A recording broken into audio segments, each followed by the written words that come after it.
ਵਾਹਿਗੁਰੂ ਜੀ ਕਾ ਖਾਲਸਾ, ਵਾਹਿਗੁਰੂ ਜੀ ਕੀ ਫਤਿਹ। ਸਨਮਾਨਯੋਗ ਗੁਰੂ ਸਵਾਰਿਓ, ਸਿੱਖ missionary college ਵੱਲੋਂ ਚੱਲ ਰਹੀ ਰੋਜ਼ਾਨਾ ਆਨਲਾਈਨ ਗੁਰਮਤਿ ਕਲਾਸ ਵਿੱਚ ਆਪ ਸਾਰਿਆਂ ਨੂੰ ਜੀ ਆਇਆਂ। ਹਰ ਸ਼ਨੀਚਰਵਾਰ ਦੀ ਤਰ੍ਹਾਂ ਅਸੀਂ ਵਿਸ਼ੇਸ਼ ਪ੍ਰੈਜੈਂਟੇਸ਼ਨ ਆਪ ਜੀ ਦੇ ਨਾਲ ਸਾਂਝੀ ਕਰ ਰਹੇ ਹਾਂ। ਸਾਡਾ ਅੱਜ ਦਾ ਵਿਸ਼ਾ ਹੈ ਪੰਜਾਬ ਦੀ ਵਿਦਿਅਕ ਪ੍ਰਫੁੱਲਤਾ, ਪੰਜਾਬ ਦੀ ਅਕੈਡਮਿਕ ਐਕਸਲੈਂਸ। ਇਹ ਵਿਸ਼ਾ ਵੀਰ ਸਰਬਜੀਤ ਸਿੰਘ ਜੀ ਰੇਣੂਕਾ ਲੁਧਿਆਣੇ ਤੋਂ ਸਾਡੇ ਨਾਲ ਇਹਨਾਂ ਦੀ ਵਿਚਾਰਾਂ ਦੀ ਸਾਂਝ ਕਰ ਰਹੇ ਹਨ। ਤਾਂ ਮੈਂ ਵੀਰ ਸਰਬਜੀਤ ਸਿੰਘ ਜੀ ਨੂੰ ਬੇਨਤੀ ਕਰਦਾ ਹਾਂ ਕਿ ਅੱਜ ਜੋ ਵਿਸ਼ੇ ਦੀ ਰਮਤਾ ਕਰਨ, ਪੰਜਾਬ ਦੀ ਵਿਦਿਅਕ ਪ੍ਰਫੁੱਲਤਾ। ਸਰਬਜੀਤ ਸਿੰਘ ਜੀ, ਵਾਹਿਗੁਰੂ ਜੀ ਕਾ ਖਾਲਸਾ, ਵਾਹਿਗੁਰੂ ਜੀ ਕੀ ਫਤਿਹ।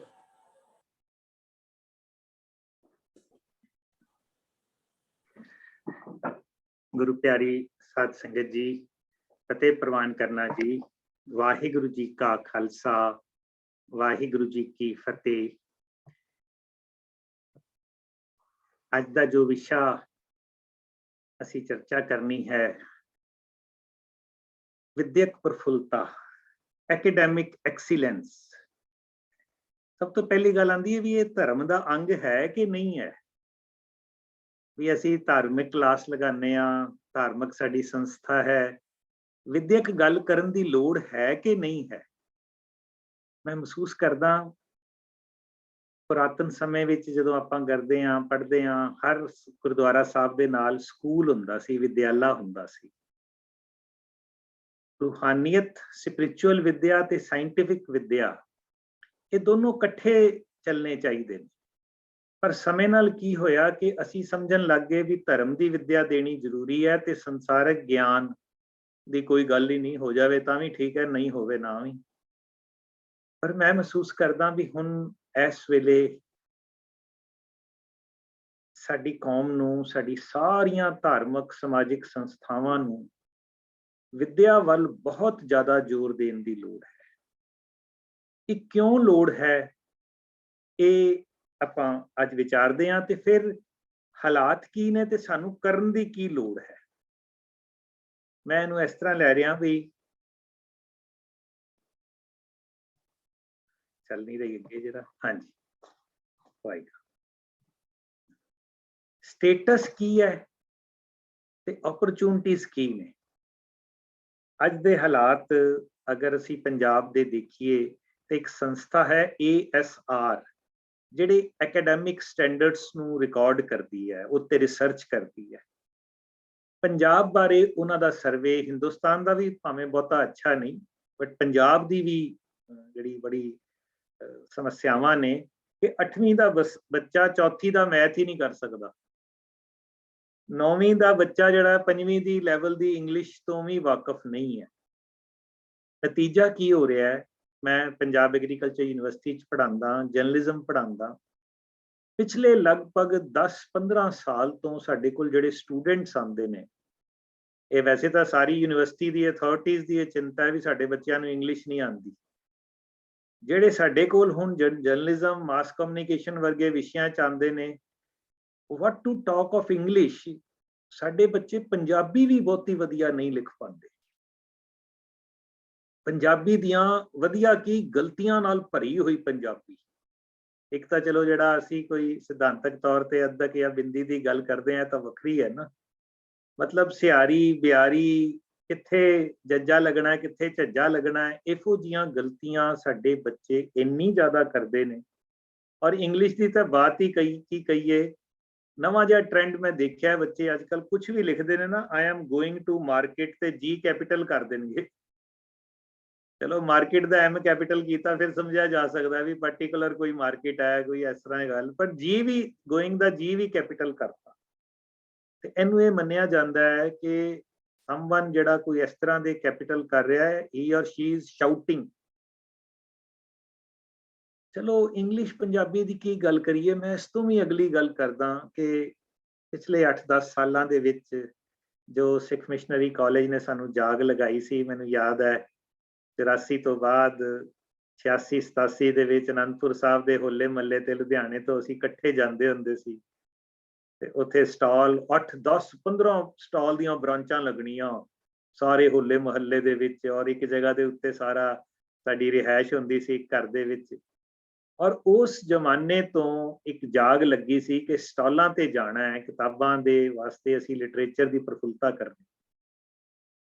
ਮੇਰਾ ਪਿਛਲੇ 10 ਕੁ ਸਾਲਾਂ ਦਾ ਹੁਣ ਤਜਰਬਾ ਹੈ ਕਿ ਸਟਾਲ ਤੇ ਜਿੱਥੇ ਵੀ ਗਏ ਆ ਅਕ੍ਰੋਸ ਪੰਜਾਬ, ਬਹੁਤੇ ਕਰਕੇ ਜੇ ਨੌਜਵਾਨਾਂ ਨੂੰ ਪੁੱਛਦੇ ਆ ਨਾ ਤੇ ਵੀ ਵੀਰ ਜੀ ਕੀ ਕਰ ਰਹੇ ਹੋ, ਬੇਟਾ ਜੀ ਕੀ ਕਰ ਰਹੇ ਹੋ, ਬਹੁਤੇ ਬੱਚਿਆਂ ਦਾ ਜਵਾਬ ਹੈ ਜੀ ਮੈਂ ਵਿਹਲਾ ਹਾਂ, ਮੈਂ ਬਾਹਰ ਜਾਣ ਦੀ ਵੇਟ ਕਰ ਰਿਹਾ।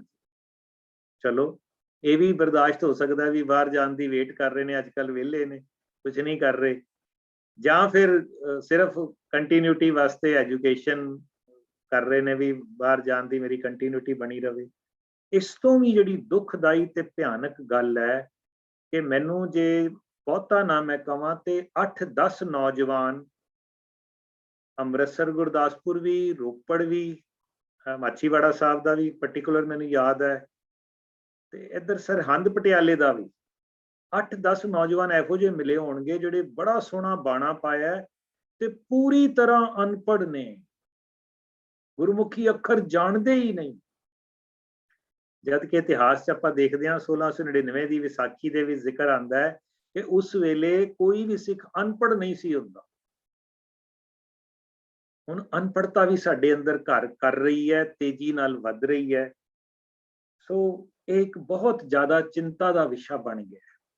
ਅੱਛਾ, ਜਿੱਥੇ ਅਸੀਂ ਹੁਣ ਗੱਲ ਕਰਦੇ ਹਾਂ ਕਿ ਪੰਜਾਬ ਦੇ ਨੌਜਵਾਨ ਅਨਐਮਪਲੋਇਡ ਨੇ ਜੀ, ਅਨਐਮਪਲੋਇਡ ਨੇ ਇਸ ਕਰਕੇ ਬਾਹਰ ਜਾ ਰਹੇ, ਬਟ ਇੱਕ ਅਨਐਮਪਲੋਇਡ ਦੇ ਨਾਲ ਇੱਕ ਹੋਰ ਬੜੀ ਜ਼ਿਆਦਾ ਸਮੱਸਿਆ ਜੇ ਕਿ ਮੈਨੀ of the youth are underemployed।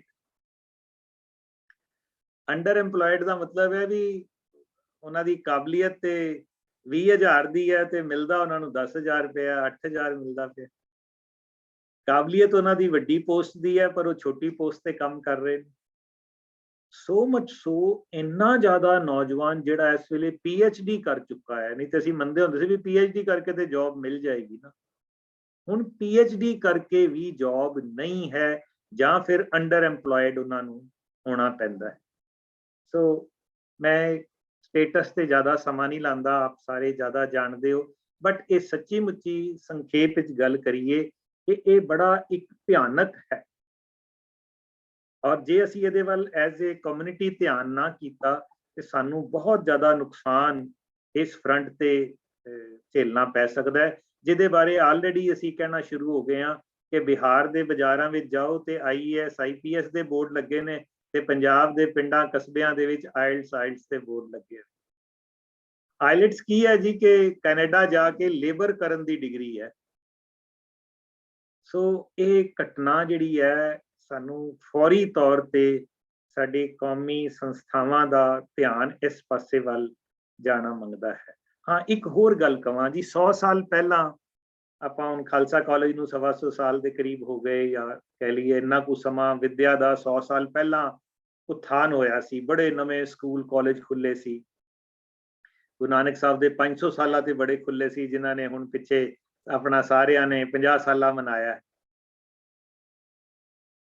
ਅਸੀਂ ਦੇਖੀਏ ਵੀ ਕੀ ਪੰਜਾਬ ਦਾ ਕੋਈ ਖਾਲਸਾ ਸਕੂਲ ਜਾਂ ਕਾਲਜ ਟੌਪ ਦਾ ਹੈ, ਜਾਂ ਜਿਹਦੀ ਸ਼ੁਮਾਰ, ਜਿਹਦੀ ਗਿਣਤੀ ਚੰਗੇ ਕਾਲਜਾਂ ਦੇ ਵਿੱਚ ਹੁੰਦੀ ਹੋ। ਖਿਮਾ ਕਰਨਾ ਕਿ ਕਿਸੇ ਸ਼ਹਿਰ ਦਾ ਸਭ ਤੋਂ ਨਲਾਇਕ ਜਿਹੜਾ ਕਾਲਜ ਹੈ ਨਾ, ਉਹ ਖਾਲਸਾ ਕਾਲਜ ਜਾਂ ਖਾਲਸਾ ਸਕੂਲ ਮੰਨਿਆ ਜਾਂਦਾ। ਮੈਨੂੰ ਖਿਮਾ ਕਰਨਾ, ਬਹੁਤੇ ਕਰਕੇ ਇਹ ਹਾਲਤ।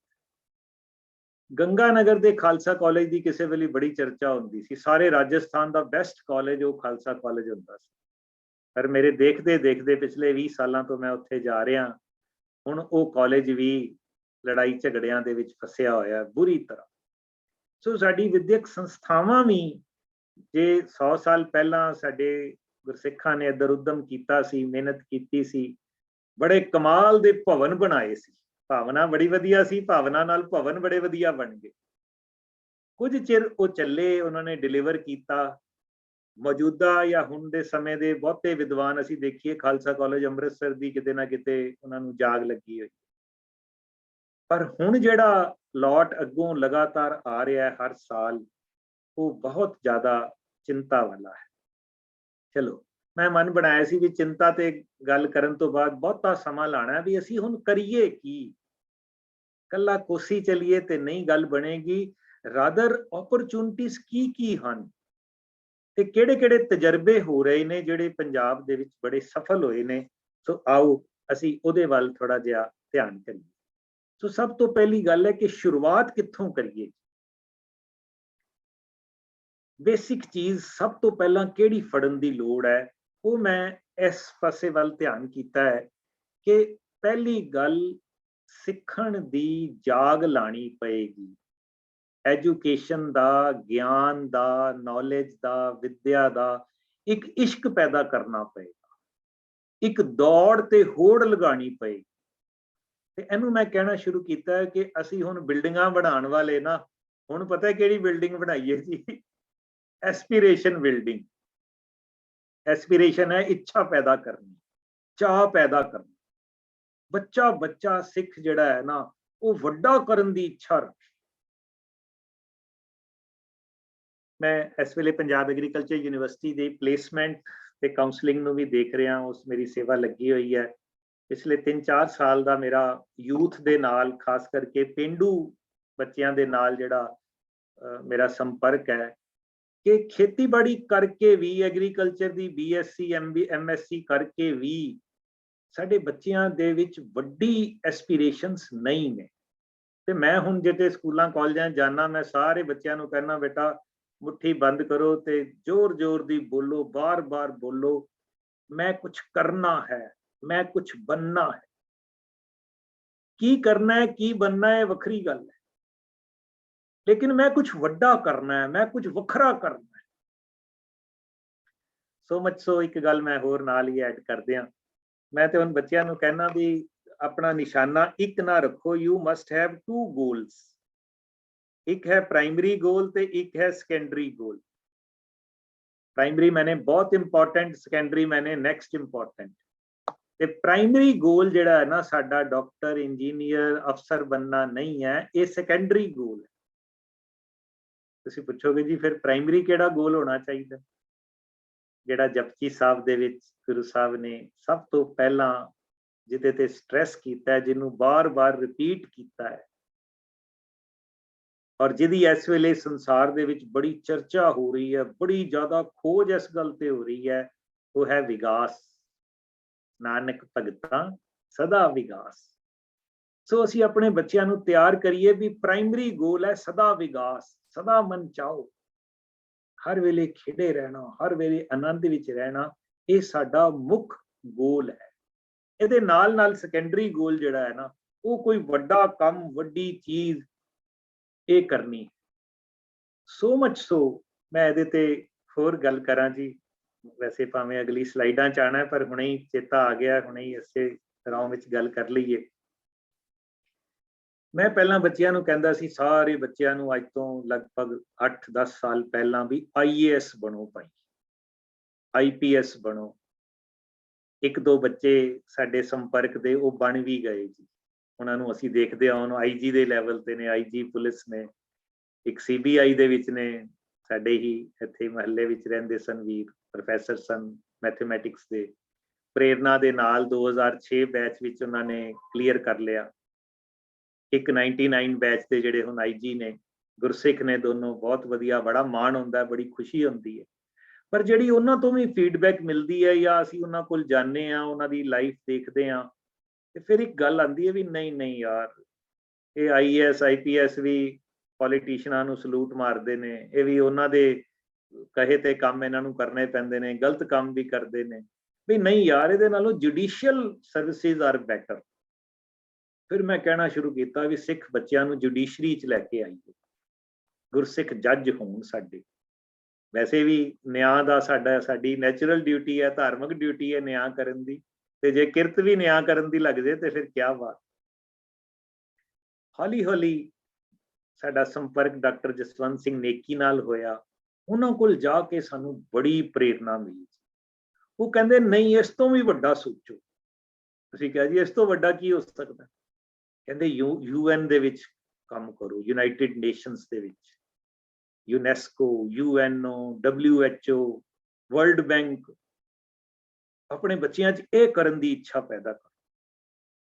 ਅਸੀਂ ਫਿਰ ਇਸ ਗੱਲ ਦੀ ਗੱਲ ਕਰਨੀ ਸ਼ੁਰੂ ਕਰ ਦਿੱਤੀ, ਪਰ ਨਹੀਂ, ਇਸ ਤੋਂ ਬਾਅਦ ਇੱਕ ਹੋਰ ਪ੍ਰੇਰਨਾ ਹੋਈ ਜੀ। ਗੁਰੂ ਪਿਆਰਿਓ, ਆਪ ਸਾਰੇ ਬੜੇ ਵਿਦਵਾਨ ਹੋ, ਸੰਸਾਰ ਭਰ ਤੋਂ ਜੁੜ ਬੈਠੇ ਹੋ। ਸਭ ਤੋਂ ਵੱਡਾ ਐਕੈਡੈਮਿਕ ਫੀਲਡ ਦਾ ਪ੍ਰਾਈਜ਼ ਹੈ ਨੋਬਲ ਪ੍ਰਾਈਜ਼। ਔਰ ਆਪ ਜੀ ਨੂੰ ਜਾਣਦੇ ਹੋਵੋਗੇ ਤੁਸੀਂ ਜ਼ਰੂਰ ਕਿ ਸਭ ਤੋਂ ਜ਼ਿਆਦਾ ਨੋਬਲ ਪ੍ਰਾਈਜ਼ ਜਿਊਜ਼ ਦੇ ਨੇ, ਯਹੂਦੀਆਂ ਦੇ ਨੇ। ਲਗਭਗ ਕਹਿੰਦੇ ਨੇ 180 ਤੋਂ ਵੱਧ ਪ੍ਰਾਈਜ਼ ਯਹੂਦੀਆਂ ਦੇ। ਇਹ 3 ਸਾਲ ਪਹਿਲਾਂ ਦੀ ਮੇਰੀ ਅੰਕੜੇ ਹੈਗੇ ਨੇ, ਹੁਣ ਤਾਂ ਲਗਭਗ 200 ਤੱਕ ਪਹੁੰਚ ਗਏ ਹੋਣਗੇ, 3-4 ਸਾਲ ਪਹਿਲਾਂ ਦੀ ਗੱਲ। 10-15 ਜਿਹੜੇ ਨੋਬਲ ਪ੍ਰਾਈਜ਼ ਨੇ ਉਹ ਕ੍ਰਿਸਚੀਅਨਸ ਦੇ ਨੇ, 8-10 ਮੁਸਲਮਾਨਾਂ ਦੇ ਨੇ, ਤੇ ਸਾਡਾ ਹਾਲੀ ਇੱਕ ਵੀ ਨਹੀਂ। ਮੈਂ ਕਿਸੇ ਸਟੇਜ ਤੇ ਬੋਲ ਰਿਹਾ ਸੀ ਤੇ ਇੱਕ ਸੱਜਣ ਕਹਿੰਦੇ, ਨਹੀਂ ਜੀ ਸਾਡੇ ਨਾਲ ਵਿਤਕਰਾ ਹੁੰਦਾ ਤਾਂ ਨਹੀਂ ਸਾਡਾ ਹੋਇਆ। ਤੇ ਮੈਨੂੰ ਡਾਕਟਰ ਨੇਕੀ ਦੀ ਗੱਲ ਯਾਦ ਆਉਂਦੀ ਹੈ। ਉਹਨਾਂ ਦੀ ਕਿਤਾਬਾਂ 'ਚ ਵੀ ਲਿਖਿਆ ਔਰ ਕਹਿੰਦੇ ਵੀ ਹੁੰਦੇ ਸਨ ਕਿ ਸਿੱਖ ਬੱਚਿਆਂ ਨੂੰ ਅਸੀਂ ਪ੍ਰੇਰਨਾ ਕਰੀਏ ਕਿ ਇੰਨਾ ਪੜੋ, ਇੰਨਾ ਪੜੋ, ਇੰਨਾ ਪੜੋ ਕਿ ਵਿਤਕਰੇ ਦੇ ਬਾਵਜੂਦ ਵੀ ਅੱਗੇ ਵਧੋ। ਇਹ ਸਾਡੇ ਲਈ ਹੋਰ ਜ਼ਿਆਦਾ ਜ਼ਰੂਰੀ ਹੋ ਗਿਆ ਕਿ ਵਿਤਕਰੇ ਦੇ ਬਾਵਜੂਦ ਅਸੀਂ ਅੱਗੇ ਵਧਣਾ। ਸਾਨੂੰ ਪਤਾ ਸਾਡੇ ਨਾਲ ਵਿਤਕਰਾ ਹੁੰਦਾ, ਅਸੀਂ ਇੰਨੀ ਪੜ੍ਹਾਈ ਕਰੀਏ ਕਿ ਸਾਡੇ ਇੰਟੈਲੀਜੈਂਸ ਨੂੰ ਇਗਨੋਰ ਕਰਨਾ ਔਖਾ ਹੋ ਜਾਏ। ਔਰ ਜਿਊਜ਼ ਦੀ ਫਿਰ ਮੈਂ ਸੋਚਦਾ ਕਿ ਚਲੋ ਸਾਡਾ ਕਿਉਂ ਨਹੀਂ ਪ੍ਰਾਈਜ਼? ਵਿਤਕਰੇ ਕਰਕੇ ਹੀ ਕਾਰਨ ਹੈ? ਨਹੀਂ, ਜੈਨੂਇਨਲੀ ਦੇਖੀਏ, ਅਸੀਂ ਕਦੇ ਆਪਣੇ ਬੱਚਿਆਂ ਨੂੰ ਇੱਧਰ ਪ੍ਰੇਰਨਾ ਕੀਤੀ ਹੀ ਨਹੀਂ। ਤੇ ਜੇ ਹੋਰ ਗੱਲ ਦੇਖੀਏ, ਸਾਡੀ ਕੌਮ ਦੀ ਉਮਰ ਹੀ ਬੜੀ ਘੱਟ ਹੈ, 550 ਸਾਲ, ਜਾਂ ਖਾਲਸੇ ਨੂੰ ਸੱਜਿਆਂ 300 ਸਾਲ, 325 ਸਾਲ। ਤੇ ਉਹ ਵੀ ਸਾਡਾ ਬਹੁਤਾ ਸਮਾਂ ਜੰਗਲਾਂ 'ਚ ਰਿਹਾ, ਘੱਲੂਕਾਰਿਆਂ 'ਚ ਰਿਹਾ, 47 ਹੋ ਗਿਆ, 84 ਹੋ ਗਿਆ। ਇਹ ਹੁਣ ਥੋੜਾ ਜਿਹਾ ਸਾਨੂੰ ਸਾਹ ਮਿਲਿਆ ਤੇ ਮੈਂ ਮਹਿਸੂਸ ਕਰਦਾ ਕਿ ਹੁਣ ਸਾਡੇ ਗੁਰਦੁਆਰਿਆਂ ਵਿੱਚ, ਜਿੱਥੇ ਸ਼ਹੀਦੀ ਦੀ ਗੱਲ ਅਸੀਂ ਬਹੁਤ ਕਰਦੇ ਹਾਂ ਆਪਣੇ ਲਿਟਰੇਚਰ ਵਿੱਚ, ਸ਼ਹੀਦੀ ਤੇ ਕਵਿਤਾਵਾਂ ਨੇ, ਸ਼ਹੀਦੀਆਂ ਤੇ ਲੈਕਚਰ ਨੇ, ਤੇ ਕੌਮ ਸ਼ਹੀਦੀ ਪ੍ਰਾਪਤ ਕਰਨ ਲਈ ਤਾਂਘਦੀ ਹੈ। ਮੌਤ ਦੀ ਕੋਈ ਡਰ ਹੀ ਨਹੀਂ ਹੈ ਸਾਡੇ ਅੰਦਰ। ਸਾਡੇ ਪ੍ਰਚਾਰ ਦਾ ਐਸਾ ਅਸਰ ਹੋਇਆ ਤੇ ਮੈਂ ਸੋਚਦਾ ਕਿ ਹੁਣ ਸਾਨੂੰ ਸ਼ਹੀਦੀ ਦੇ ਨਾਲ ਨਾਲ ਵਿਦਵਤਾ ਦੀ ਵੀ ਗੱਲ ਕਰਨ ਦੀ ਲੋੜ। ਸਾਡੇ ਗੁਰਦੁਆਰਿਆਂ 'ਚ ਵਿਦਵਾਨਾਂ ਦੇ ਚਿੱਤਰ ਵੀ ਲੱਗੇ ਹੋਣ ਵੀ ਇਹ ਕਿੰਨੇ ਵੱਡੇ ਵਿਦਵਾਨ ਸੀ। ਭਾਈ ਕੌਣ ਸਿੰਘ ਨਾਭਾ, ਭਾਈ ਗੁਰਦਾਸ ਜੀ ਤੋਂ ਸ਼ੁਰੂ ਕਰੀਏ, ਵਿਦਵਤਾ ਦੀ, ਵਿਦਿਆ ਦੇ ਮਾਰਤੰਡ। ਔਰ ਫਿਰ ਵੱਖ-ਵੱਖ ਖੇਤਰਾਂ ਦੇ ਵਿੱਚ ਕੰਮ ਕਰਨ ਵਾਲੇ ਡਾਕਟਰ ਨੇਕੀ ਜੀ ਵਰਗੇ, ਔਰ ਹੋਰ ਜਿਹੜੇ ਵਿਦਵਾਨ, ਕਪਾਨੀ ਸਾਹਿਬ ਦੀ ਗੱਲ ਚੱਲਦੀ ਹੈ ਜਿਨ੍ਹਾਂ ਨੇ ਫਾਈਬਰ ਆਪਟਿਕਸ ਬਣਾਇਆ ਸੀ। ਦੁਨੀਆ ਉਹਨਾਂ ਨੂੰ ਰੈਕੋਗਨਾਈਜ਼ ਜਿਨ੍ਹਾਂ ਨੂੰ ਕਰਦੀ ਹੈ, ਜਾਂ ਜਿਨ੍ਹਾਂ ਨੇ ਆਪਣੇ ਫੀਲਡ ਵਿੱਚ ਵੱਡੇ ਕੰਮ ਕੀਤੇ ਨੇ। ਆਉਣ ਵਾਲੇ ਬੱਚਿਆਂ ਦੇ ਸਾਹਮਣੇ ਸਾਨੂੰ ਉਹ ਵਾਲੇ ਰੋਲ ਮਾਡਲ ਵੀ ਪੈਦਾ ਕਰਨੇ ਪੈਣਗੇ, ਦਿਖਾਣੇ ਪੈਣਗੇ, ਪ੍ਰਮੋਟ ਕਰਨੇ ਪੈਣਗੇ, ਤਾਂ ਉਹਨਾਂ ਦੇ ਅੰਦਰ ਐਸਪੀਰੇਸ਼ਨ ਬਿਲਡਿੰਗ ਹੋਏਗੀ। ਸਭ ਤੋਂ ਇੰਪੋਰਟੈਂਟ ਚੀਜ਼ ਮੈਨੂੰ ਲੱਗਦੀ ਹੈ ਵੀ ਜਿੱਥੇ ਸ਼ੁਰੂਆਤ ਕਰਨ ਦੀ ਲੋੜ ਹੈ, ਅਸੀਂ ਆਪਣੇ ਘਰਾਂ 'ਚ ਬੱਚਿਆਂ ਦੇ ਅੰਦਰ ਇਹ ਗੱਲ ਕੁੱਟ-ਕੁੱਟ ਕੇ ਭਰ ਦਈਏ ਕਿ ਮੈਂ ਪੜ੍ਹਨਾ ਹੈ, ਪੜ੍ਹਨਾ ਹੈ, ਪੜ੍ਹਨਾ ਹੈ, ਮੈਂ ਬਹੁਤ ਕਮਾਲ ਦਾ ਪੜ੍ਹਨਾ ਹੈ, ਮੈਂ ਬਹੁਤ ਜ਼ਿਆਦਾ ਪੜ੍ਹਨਾ ਹੈ। ਅੱਛਾ, ਇਹਦੇ ਬਾਰੇ ਮੈਨੂੰ ਇੱਕ ਹੋਰ ਗੱਲ ਯਾਦ ਆ ਗਈ ਗੁਰੂ ਪਿਆਰਿਓ, ਬੜੀ ਕਮਾਲ ਦੀ ਗੱਲ। 1995 ਦੇ ਵਿੱਚ ਸ਼ਾਇਦ ਵੀਰ ਜੀ ਹਰਜੀਤ ਸਿੰਘ ਜੀ ਵੀ ਉੱਥੇ ਸ਼ਾਮਲ ਸੀ, ਅੰਮ੍ਰਿਤਸਰ ਜਿਹੜਾ ਵਰਲਡ ਸਿੱਖ ਕਾਨਫਰੰਸ ਹੋਈ ਸੀਗੀ, ਉੱਥੇ ਸਿੱਖ ਯੂਥ ਕਾਨਫਰੰਸ ਵੀ ਹੋਈ ਸੀ। ਉਦੋਂ ਬੜਾ ਵੱਡਾ ਇਕੱਠ ਹੋਇਆ ਸੀ ਤੇ ਡਾਕਟਰ ਨੇਕੀ ਨੇ ਉਦੋਂ ਇੱਕ ਗੱਲ ਸੁਣਾਈ। ਇੱਕ ਛੋਟੇ ਗਰੁੱਪ ਦੇ ਵਿੱਚ ਬੈਠੇ ਉਹਨਾਂ ਨੇ ਗੱਲ ਸੁਣਾਈ। ਕਹਿੰਦੇ ਜੀ, ਇੱਕ ਵਾਰੀ ਮੈਂ ਯੂਨਾਈਟਿਡ ਨੇਸ਼ਨਸ ਦੇ ਕਾਲ ਦੇ ਉੱਤੇ ਕੋਈ ਉਹਨਾਂ ਦੀ ਮੀਟਿੰਗ ਅਟੈਂਡ ਕਰਨ ਗਿਆ। 1 ਹਫ਼ਤੇ ਦਾ ਕਹਿੰਦੇ ਉਹ ਪ੍ਰੋਗਰਾਮ ਸੀਗਾ। ਕਹਿੰਦੇ ਉਹ ਸੈਸ਼ਨ, ਹਰ ਸੈਸ਼ਨ ਜਿੱਥੇ ਬ੍ਰੇਕ ਹੁੰਦੀ ਸੀ ਨਾ, ਉਹਨਾਂ ਦੀ ਯੂਨਾਈਟਿਡ ਨੇਸ਼ਨਸ ਦੀ ਇੱਕ ਆਫਿਸ ਸੈਕਟਰੀ ਜਿਹੜੀ ਹੈ ਨਾ, ਉਹਦੀ ਇੱਛਾ ਹੁੰਦੀ ਸੀ ਉਹ ਮੇਰੇ ਕੋਲ ਆ ਕੇ ਖੜਦੀ ਸੀ, ਲੰਚ ਕਰਨ ਲੱਗਿਆਂ ਵੀ, ਚਾਹ ਪੀਣ ਲੱਗਿਆਂ ਵੀ। ਨੇਕੀ ਸਾਹਿਬ ਦਾ ਕੱਦ ਬੜਾ ਲੰਮਾ ਉੱਚਾ ਸੀ, ਪਰਸਨੈਲਿਟੀ ਬੜੀ ਸੀ, ਵਿਦਵਾਨ ਬੜੇ ਸਨ, ਗੱਲ ਬੜੀ ਟਿਕਾ ਕੇ ਕਰਦੇ ਸਨ, WHO ਦੇ ਐਡਵਾਈਜ਼ਰ ਸਨ, ਲਿਖਾਰੀ ਬੜੇ ਕਮਾਲ ਦੇ ਸਨ। ਆਪਣੇ ਜਿਹੜਾ ਉਹਨਾਂ ਦਾ ਸਾਈਕੈਟਰੀ ਫੀਲਡ ਸੀ ਉਹਦੇ ਉਹ ਮਤਲਬ ਅੱਜ ਜੇ ਤੁਸੀਂ ਪੰਜਾਬ ਦੇ ਕਿਸੇ ਵੀ ਸਾਈਕੈਟਰਿਸਟ ਦੇ ਸਾਹਮਣੇ ਡਾਕਟਰ ਨੇਕੀ ਦੀ ਗੱਲ ਕਰੋ ਨਾ, ਤੇ ਉਹ ਬਹੁਤੇ ਕਰਕੇ ਖੜੇ ਹੋ ਕੇ ਤੁਹਾਡੀ ਇੱਜ਼ਤ ਕਰਦੇ ਨੇ ਵੀ ਤੁਸੀਂ ਡਾਕਟਰ ਨੇਕੀ ਦੇ ਨਾਲ ਮਿਲੇ ਹੋਏ, ਤੁਸੀਂ ਉਹਨਾਂ ਨੂੰ ਜਾਣਦੇ। ਤੇ ਡਾਕਟਰ ਨੇਕੀ ਨੇ ਇੱਕ ਗੱਲ ਦੱਸੀ ਵੀ ਉਹ ਜਿਹੜੀ ਲੇਡੀ ਬਾਰ-ਬਾਰ ਮੇਰੇ ਕੋਲ ਆਉਂਦੀ ਸੀ ਤੇ ਮੈਂ ਕਿਤੇ ਸਹਿਜ ਸੁਭਾਏ ਉਹਨੂੰ ਪੁੱਛ ਲਿਆ ਵੀ ਤੇਰੀ ਜੌਬ ਕੀ ਹੈ, ਤੂੰ ਕਦ ਤੋਂ ਕਰ ਰਹੀ ਹੈ ਕੰਮ? ਉਹਨੇ ਕਿਹਾ ਜੀ ਮੈਨੂੰ ਹਾਲੀ ਸਾਲ ਹੀ ਹੋਇਆ ਇੱਥੇ ਜੁਆਇਨ ਕੀਤਾ। ਕਹਿੰਦੇ ਮੈਂ ਉਹਨੂੰ ਪੁੱਛਿਆ ਵੀ ਤੇਰੀ ਜੁਆਇਨਿੰਗ ਕਿਵੇਂ ਹੋਈ? ਤੇ ਉਹਨੇ ਕਿਹਾ ਵੀ ਇੱਥੇ ਜਿਹੜੀ ਐਲੀਜੀਬਿਲਟੀ ਸੀ, ਐਲੀਜੀਬਲ ਬੰਦੇ ਤੇ ਬੜੇ ਸੀ, ਬਟ ਜਿਹੜੀਆਂ ਵੱਡੀਆਂ ਜੌਬਸ ਹੁੰਦੀਆਂ ਨੇ ਉਹਦੇ ਐਲੀਜੀਬਿਲਟੀ ਦੇ ਨਾਲ ਇੱਕ ਹੋਰ ਸ਼ਬਦ ਹੁੰਦਾ ਹੈ ਡਿਜ਼ਾਇਰੇਬਲ, ਵੀ ਇਹ ਵੀ ਹੋ ਜਾਵੇ ਤੇ ਬਹੁਤ ਵਧੀਆ। ਡਾਕਟਰ ਜਸਵੰਤ ਸਿੰਘ ਨੇਕੀ ਕਹਿੰਦੇ ਨੇ ਕਿ ਉਹ ਜਿਹੜਾ ਡਿਜ਼ਾਇਰੇਬਲ ਸੀ ਨਾ, ਉਹ ਲੇਡੀ ਕਹਿੰਦੀ ਹੈ ਵੀ ਉਹ ਡਿਜ਼ਾਇਰੇਬਲ ਮੇਰੇ ਕੋਲ ਹੀ ਸੀ। ਅੱਛਾ, ਹੁਣ ਉਹ ਡਿਜ਼ਾਇਰੇਬਲ ਕੀ ਹੁੰਦਾ ਹੈ ਜੀ, ਕੀ ਸੀਗਾ ਉਸ ਪੋਸਟ ਦੇ ਵਿੱਚ? ਕਿ ਜਿਵੇਂ ਤੁਸੀਂ ਲਿਟਰੇਚਰ ਦੇ ਵੀ ਤੁਹਾਡੇ ਕੋਲ ਗਿਆਨ ਹੋਵੇ ਤੇ ਤੁਹਾਡੇ ਕੋਲ ਆਈਟੀ ਦਾ ਵੀ ਗਿਆਨ ਹੋਵੇ, ਕਿੱਥੇ ਉਹ ਆਰਟਸ ਤੇ ਕਿੱਥੇ ਉਹ ਇੰਜੀਨੀਅਰਿੰਗ, ਯਾਨੀ ਡਾਈਵਰਸ ਫੀਲਡਸ ਬਾਰੇ ਵੀ ਤੁਹਾਡੀ ਮੁਹਾਰਤ ਹੋਵੇ। ਤੇ ਉਹ ਲੇਡੀ ਨੇ ਬੜੇ ਮਾਣ ਨਾਲ ਕਿਹਾ ਵੀ ਡਿਜ਼ਾਇਰੇਬਲ ਕੇਵਲ ਮੇਰੇ ਕੋਲ ਸੀ। ਡਾਕਟਰ ਨੇਕੀ ਕਹਿੰਦੇ ਮੈਨੂੰ ਉਹਦੀ ਗੱਲ ਖੜਕੀ ਤੇ ਮੈਂ ਇੱਕਦਮ ਉਹਨੂੰ ਪੁੱਛ ਲਿਆ, ਆਰ ਯੂ ਏ ਜਿਊ? ਕੀ ਤੂੰ ਯਹੂਦੀ ਹੈ? ਤੇ ਉਹ ਲੇਡੀ ਕਹਿੰਦੀ ਹੈ ਯੈਸ ਸਰ। ਗੁਰੂ ਪਿਆਰਿਓ, ਜਿਊਜ਼ ਦੇ ਨਾਲ ਜਿਹੜੇ ਘੱਲੂਘਾਰੇ ਹੋਏ ਨੇ, ਉਸ ਕੌਮ ਨੇ ਆਪਣੇ ਫੈਸਲਾ ਕਰ ਲਿਆ ਕਿ ਅਸੀਂ ਆਪਣੇ ਬੱਚਿਆਂ ਨੂੰ ਪੜ੍ਹਾਉਣਾ ਹੈ, ਪੜ੍ਹਾਉਣਾ ਹੈ, ਪੜ੍ਹਾਉਣਾ ਹੈ। ਉਹ ਲੇਡੀ ਕਹਿੰਦੀ ਹੈ ਵੀ ਮੇਰੇ ਦਾਦਾ ਜੀ ਦੀ ਇੱਛਾ ਸੀ ਕਿ ਤੂੰ ਹਮੇਸ਼ਾ ਕੁਝ ਨਾ ਕੋਈ ਡਿਗਰੀ ਕਰਦੇ ਰਹਿਣਾ, ਕੁਝ ਨਾ ਕੋਈ ਲਰਨਿੰਗ ਕਰਦੇ ਰਹਿਣਾ। ਡਾਕਟਰ ਨੇਕੀ ਕਹਿੰਦੇ ਨੇ ਵੀ ਸਾਡੇ ਗੁਰੂ ਨੇ ਤੇ ਸਾਡਾ ਨਾਂ ਹੀ ਸਿੱਖ ਰੱਖਿਆ ਹੈ, we must be life long learners. ਪਰ ਅਸੀਂ ਇਹ ਹਾਲੀ ਨਹੀਂ ਆਪਣੇ ਬੱਚਿਆਂ 'ਚ ਪੈਦਾ ਕਰ ਸਕਦੇ। ਜਦੋਂ ਦੀ ਉਹਨਾਂ ਨੇ ਇਹ ਗੱਲ ਸੁਣਾਈ ਤੇ ਫਿਰ ਅਸੀਂ ਬੜੀ ਵਿਚਾਰਾਂ ਕਰਦੇ ਸੀ ਵੀ ਕਿਸ ਤਰੀਕੇ ਨਾਲ ਅਸੀਂ ਆਪਣੀ ਕੌਮ ਦੇ ਵਿੱਚ ਇਹ ਚੀਜ਼ ਲੈ ਕੇ ਆਈਏ ਕਿ ਸਾਡੇ ਗੁਰੂ ਘਰਾਂ ਦੇ ਵਿੱਚ ਨਾ, ਗੁਰੂ ਪਿਆਰਿਓ ਮੇਰੀ ਤੇ ਨਾ ਬੜੀ ਸੁਪਨਾ ਜਿਹਾ ਹੈਗਾ, ਪਤਾ ਨਹੀਂ ਇਸ ਹਯਾਤੀ 'ਚ ਹੁੰਦਾ ਪੂਰਾ ਕਿ ਨਹੀਂ, ਕਿ ਗੁਰਦੁਆਰਾ ਸਾਹਿਬ ਕੀਰਤਨ ਦੀ ਸਮਾਪਤੀ ਤੇ ਰਾਗੀ ਸਿੰਘ ਕਹਿਣ ਸਾਧ ਸੰਗਤ ਜੀ ਰੋਡ ਸਕਾਲਰਸ਼ਿਪ ਦੀ ਲਾਸਟ ਡੇਟ 31 ਜੁਲਾਈ ਹੈ ਜੀ, ਬੱਚਿਆਂ ਨੂੰ ਪ੍ਰੇਰਨਾ ਕਰੋ ਜੀ। ਸਾਧ ਸੰਗਤ ਜੀ ਇਹ ਜਿਹੜਾ ਸਕਾਲਰਸ਼ਿਪ ਨਿਕਲਿਆ ਹੋਇਆ ਬੱਚਿਆਂ ਨੂੰ ਕਹੋ ਅਪਲਾਈ ਕਰਨ। ਸਾਡੇ ਗੁਰੂ ਘਰਾਂ ਦੇ ਵਿੱਚ ਅਧਿਆਤਮਕ ਗੱਲ ਦੇ ਨਾਲ ਨਾਲ ਜਿਹੜੀ ਸੰਸਾਰਕ ਗਿਆਨ ਹੈ, ਔਰ ਜਿਊਜ਼ ਦੀ ਗੱਲ ਇੱਕ ਹੋਰ ਮੈਂ ਕਹਿ ਕੇ ਅੱਗੇ ਚੱਲਦਾ, ਉਹ ਕੌਮ ਕਿੰਨੀ ਸਿਆਣੀ ਹੈ ਜੀ। ਕਹਿੰਦੇ ਨੇ ਜਿਊਜ਼ ਨੇ ਕੇਵਲ ਇੱਕ ਯੂਨੀਵਰਸਿਟੀ ਬਣਾਈ ਹੈ, ਹਿਬਰੂ ਯੂਨੀਵਰਸਿਟੀ, ਬਾਕੀ ਸਾਰੇ ਉਹਨਾਂ ਨੇ ਸਕੂਲਾਂ ਕਾਲਜਿਸ ਤੇ ਜ਼ਿਆਦਾ ਜ਼ੋਰ ਦਿੱਤਾ ਹੈ। ਇਸ ਤਰ੍ਹਾਂ ਕਿਉਂ ਜੀ? ਮੈਨੂੰ ਕਿਸੇ ਨੇ ਦੱਸਿਆ, ਕਹਿੰਦੇ ਜੀ ਉਹਨਾਂ ਨੇ ਇੱਕ ਗੱਲ ਦੇਖੀ ਹੈ ਵੀ ਜਿੰਨੀ ਹਾਇਰ ਸਟੱਡੀਜ਼ ਹੈ ਨਾ, ਅੱਜ ਵੀ ਆਪ ਸਾਰੇ ਸ਼ਾਇਦ ਜਾਣਦੇ ਹੋਵੋਗੇ ਕਿ ਡਾਕਟਰਲ ਲੈਵਲ ਦੀ ਜਿਹੜੀ ਸਟੱਡੀ ਹੈ ਨਾ, ਬਹੁਤੀ ਕਰਕੇ ਉਹ ਫੰਡਡ ਹੁੰਦੀ ਹੈ, ਤੁਹਾਨੂੰ ਸਕਾਲਰਸ਼ਿਪ ਮਿਲਦਾ ਹੈ। ਅਮਰੀਕਾ 'ਚ ਜਿੱਥੇ ਮਰਜ਼ੀ ਤੁਸੀਂ PhD ਦੀ ਐਡਮਿਸ਼ਨ ਹੋ ਜਾਏ, ਤੁਹਾਨੂੰ ਸਕਾਲਰਸ਼ਿਪ ਮਿਲੇਗੀ। ਹਾਂ, ਉਹਦੇ ਲੈਵਲ ਦਾ ਫਰਕ ਹੋ ਸਕਦਾ ਹੈ, ਕੋਈ ਫੁੱਲੀ ਫੰਡਡ ਨੇ, ਕੋਈ ਪਾਰਸ਼ੀਅਲ ਫੰਡਡ ਨੇ। ਜਿਊਜ਼ ਨੇ ਕੋਸ਼ਿਸ਼ ਕੀਤੀ ਵੀ ਅਸੀਂ ਆਪਣੇ ਬੱਚਿਆਂ ਦੀ ਮੁੱਢਲੀ ਵਿੱਦਿਆ, ਪ੍ਰਾਇਮਰੀ ਵਿੱਦਿਆ ਤੇ ਜ਼ਿਆਦਾ ਜ਼ੋਰ ਦਿੱਤਾ ਵੀ ਫਾਰਮੇਟਿਵ ਈਅਰਸ ਦੇ ਵਿੱਚ ਉਹਨਾਂ ਦੀ ਫਾਰਮੇਸ਼ਨ ਵਧੀਆ ਹੋ ਜਾਏ ਤੇ ਇੰਨੇ ਕਾਬਲ ਬੱਚੇ ਪੈਦਾ ਕਰ ਦੋ ਵੀ ਸੰਸਾਰ ਭਰ ਦੇ ਜਿੰਨੇ ਸਕਾਲਰਸ਼ਿਪ ਨੇ ਨਾ, ਉਹ ਬਹੁਤੇ ਸਾਡੇ ਬੱਚਿਆਂ ਨੂੰ ਮਿਲਣ। ਗੁਰੂ ਪਿਆਰਿਓ, ਮੈਂ ਵੀ ਹੁਣ ਆਪਣੇ ਬੱਚਿਆਂ ਨੂੰ ਇਹ ਕਹਿਣਾ ਸ਼ੁਰੂ ਕਰਤਾ ਬਈ ਇੰਟਰਨੈਟ ਦੇ ਯੁੱਗ ਵਿੱਚ ਸਕਾਲਰਸ਼ਿਪ ਦੇਣ ਵਾਲੇ ਜ਼ਿਆਦਾ ਜੇ, ਲੈਣ ਵਾਲੇ ਘੱਟ ਜੇ। ਤਿਆਰੀ ਕਰੋ, ਅਪਲਾਈ ਕਰੋ, ਤੁਹਾਨੂੰ ਮਿਲ ਸਕਦਾ ਜੀ, ਬਿਲਕੁਲ ਮਿਲ ਸਕਦਾ ਹੈ। ਵੱਡੇ ਵੱਡੇ 50-50 ਲੱਖ ਦੇ ਸਕਾਲਰਸ਼ਿਪ ਜਿਹੜੇ ਨੇ ਉਹ ਅਵੇਲੇਬਲ ਨੇ। ਪਰ ਇਹ ਤਾਂ ਹੀ ਹੋਏਗਾ ਜੇ ਅਸੀਂ ਆਪਣੇ ਬੱਚਿਆਂ ਦੇ ਐਸਪੀਰੇਸ਼ਨਸ ਨੂੰ ਬਿਲਡ ਕਰਾਂਗੇ, ਉਹਨਾਂ ਵਿੱਚ ਵੱਡਾ ਕੁਝ ਕਰਨ ਦੀ ਇੱਛਾ ਪੈਦਾ ਕਰਾਂਗੇ। ਤੇ ਮੈਂ ਤੇ ਕਹਿਣਾ ਵੀ ਨੋਬਲ ਪ੍ਰਾਈਜ਼ ਇੱਕ ਚੈਲੰਜ ਹੈ, ਪਰ ਸੱਚ ਜਾਣਿਓ ਗੁਰੂ ਪਿਆਰੀ ਸੰਗਤ ਜੀ, ਇਹ ਆ ਵੀ ਜਾਣਾ ਜੇ, ਬੜੀ ਜਲਦੀ ਆ ਜਾਣਾ ਜੇ। ਇੱਕ ਕਿਸੇ ਨੇ ਨਾਵਲ ਲਿਖ ਦਿੱਤਾ ਹੈ ਜੀ, ਸੰਧਾਵਾਲੀਆ, ਪੂਰਾ ਇਨੀਸ਼ੀਅਲ ਨਾਮ ਨਹੀਂ ਮੈਨੂੰ ਯਾਦ, ਉਹਨਾਂ ਦੀ ਸ਼ਾਇਦ ਬਿਯੋਂਡ ਆਇਡੈਂਟੀਟੀ ਇੱਕ ਨਾਵਲ ਹੈ।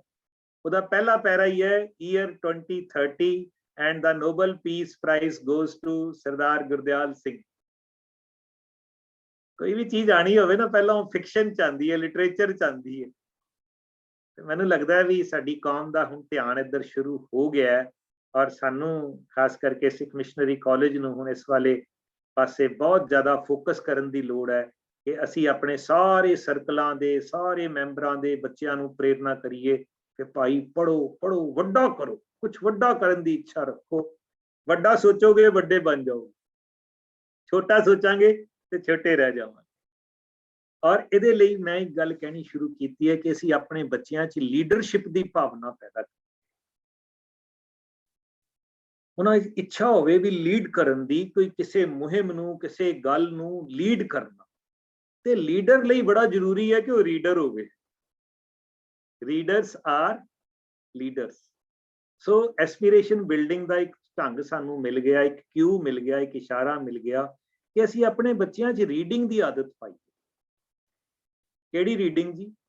ਸਕੂਲ ਕਾਲਜ ਦੇ ਸਿਲੇਬਸ ਤੋਂ ਬਿਨਾ, physics, chemistry, maths, English, literature ਤੋਂ ਬਿਨਾ ਕੋਈ ਫਿਕਸ਼ਨ, ਕੋਈ ਨਾਨ ਫਿਕਸ਼ਨ ਕਰੀਏ। ਤੇ ਉਹਦੇ ਲਈ ਸਤਿਗੁਰੂ ਨੇ ਬਖਸ਼ਿਸ਼ ਕੀਤੀ ਹੈ। ਇਸ ਵੇਲੇ ਪੰਜਾਬ ਦੇ ਵਿੱਚ ਇੱਕ ਇਹ ਲਹਿਰ ਚੱਲ ਰਹੀ ਹੈ ਜੀ, ਗੁਰੂ ਮਹਾਰਾਜ ਨੇ ਬਖਸ਼ਿਸ਼ ਕਰਕੇ ਬੜੀ ਪਿਆਰੀ ਲਹਿਰ ਬਣ ਗਈ ਹੈ। ਹਾਲੀ 7-8 ਮਹੀਨੇ ਹੀ ਹੋਏ ਨੇ ਇਹਨੂੰ ਸ਼ੁਰੂ ਹੋਇਆ। Aspiration building campaign, today a reader tomorrow a leader. ਤੇ ਬੱਚਿਆਂ ਨੂੰ ਕਿਹਾ ਵੀ ਕੀ ਕਰੋ, ਇੱਕ ਤੋਂ ਬਾਅਦ ਇੱਕ ਘਰ ਬੈਠੇ ਹੀ ਕਿਤਾਬਾਂ ਪੜ੍ਹੋ ਤੇ ਸਨਮਾਨ ਪਾਓ। ਫਸਟ ਰਾਉਂਡ ਦੀ ਕਿਤਾਬ ਪੜ੍ਹੋਗੇ 200 ਰੁਪਏ ਮਿਲ ਜਾਣਗੇ, ਸੈਕਿੰਡ ਰਾਉਂਡ ਦੀ ਬਣੋਗੇ 400 ਰੁਪਏ, 500 ਰੁਪਏ ਮਿਲ ਜਾਣਗੇ। ਹਰ ਕਿਤਾਬ ਦੀ ਵੇਟੇਜ ਬਣਾ ਦਿੱਤੀ ਹੈ ਔਰ ਇਸ ਤਰ੍ਹਾਂ ਦਾ ਸਿਸਟਮ ਡਿਵੈਲਪ ਕੀਤਾ ਹੈ ਕਿ ਇੱਕ ਬੱਚਾ 50,000 ਤੱਕ ਜਿੱਤ ਸਕਦਾ ਹੈ। ਔਰ ਤੁਹਾਨੂੰ ਹੈਰਾਨੀ ਤੇ ਖੁਸ਼ੀ ਹੋਏਗੀ ਕਿ 2 ਬੱਚੇ ਲਗਭਗ 48,000 ਜਿੱਤ ਵੀ ਚੁੱਕੇ ਜੇ। ਹਾਂ, ਉਹਨਾਂ ਦੀ ਸ਼ੁਰੂਆਤ 3-4 ਸਾਲ ਪਹਿਲਾਂ ਹੋਈ ਸੀ। ਇਸ ਨਾਮ ਥੱਲੇ ਕੰਪੇਨ ਭਾਵੇਂ ਅੱਜ ਸ਼ੁਰੂ ਹੋਈ ਹੈ, ਉਹ ਉਹਨਾਂ ਬੱਚਿਆਂ ਦੇ ਸਕਸੈਸ ਮਾਡਲ ਤੋਂ ਹੀ ਇਹ ਸਿੱਖਿਆ ਗਿਆ ਵੀ ਆਪਾਂ ਇਹਨੂੰ ਇੱਕ ਮੁਹਿੰਮ ਦੇ ਤੌਰ ਤੇ ਕਰੀਏ। ਔਰ ਇਸ ਤੋਂ ਵੀ ਅਗਲੀ ਖੁਸ਼ੀ ਦੀ ਗੱਲ, ਜਦੋਂ ਇਹ ਪਿਛਲੇ ਸਾਲ 19 ਮਈ ਨੂੰ ਇਹ ਸ਼ੁਰੂ ਹੋਈ ਹੈ ਕੰਪੇਨ, ਤੇ ਇਸ ਤਰ੍ਹਾਂ ਦਾ ਇੱਕ ਪੋਸਟਰ ਬਣਾ ਕੇ ਸਿਰਫ 2-3 WhatsApp ਗਰੁੱਪਾਂ 'ਚ ਪਾਇਆ ਗਿਆ। 2-3 ਹਫ਼ਤੇ ਦੇ ਵਿੱਚ 2000 ਬੱਚਾ ਰਜਿਸਟਰ ਹੋ ਗਿਆ ਔਰ ਫਿਰ ਉਹਨਾਂ ਦੇ ਕਿਤਾਬਾਂ ਭੇਜੀਆਂ ਗਈਆਂ। ਅੱਛਾ, ਫਿਰ ਕਿਤਾਬ ਵੀ ਫ੍ਰੀ ਭੇਜੀ ਜਾਂਦੀ ਹੈ ਜੀ। ਇੱਕ ਕਿਤਾਬ ਹੀ ਦਾਅ ਤੇ ਲਾਈਏ ਨਾ ਵੀ ਬੱਚਾ ਨਹੀਂ ਪੜ੍ਹੇਗਾ, ਵੇਸਟ ਕਰ ਦੇਗਾ, ਕੋਈ ਗੱਲ ਨਹੀਂ। ਪਰ ਜੇ ਪੜ੍ਹੇਗਾ, ਉਹਨੂੰ ਕਿਤਾਬ, ਉਹਨੇ ਕੋਈ ਦਾਖਲਾ ਫੀਸ ਨਹੀਂ ਦੇਣੀ, ਉਹਨੇ ਕੋਈ ਕਿਤਾਬ ਦੇ ਪੈਸੇ ਨਹੀਂ ਦੇਣੇ।